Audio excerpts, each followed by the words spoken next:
अगर आपको लगता है कि अरावली का मामला खत्म हो गया है तो मेरे इस शॉर्ट को सेव करके रख लीजिए, क्योंकि ये माइनिंग यानी बड़े लोगों के बिजनेस का मामला है और क्या पता ये सारी भूमिका अदानी भाई साहब के लिए तैयार की जा रही हो। आज नहीं तो कल सरकार फिर से अरावली तक पहुंचेगी, बस कान ऐसे नहीं ऐसे पकड़ा जाएगा। और एक सीधा सवाल, अरावली की नई परिभाषा लाने की जरूरत क्यों पड़ी?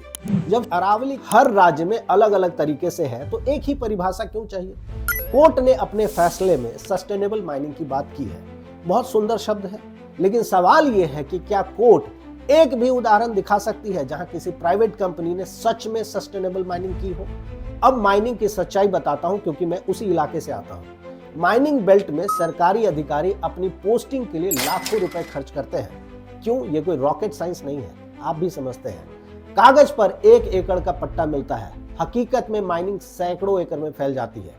पर्यावरण के लिए जो मानक तय किए जाते हैं वो सिर्फ सरकारी कागजों में घूम रहा होता है, वो कभी पूरा नहीं होता, और प्राइवेट माइनिंग में तो कभी नहीं होता।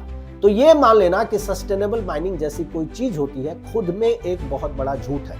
और सबसे अहम बात, अरावली कोई सालाना फसल नहीं है कि अगर गलत नीति की वजह से कट गई तो अगले साल फिर से आ जाएगी। यह नुकसान परमानेंट होता है, इसलिए अरावली और उसके आसपास किसी भी तरह की माइनिंग या कंस्ट्रक्शन गतिविधि देश हित में पूरी तरह से अवैध घोषित कर देनी चाहिए। ये पर्यावरण का सवाल नहीं है, ये भविष्य का सवाल है। आप लोगों से गुजारिश है कि हमारे चैनल को सब्सक्राइब और लाइक जरूर कीजिए और हमारा लॉन्ग फॉर्मेट वीडियो देखा कीजिए। असली जानकारी आपको वहीं मिलेगी, क्योंकि शॉर्ट में शॉर्ट जानकारी मिलती है।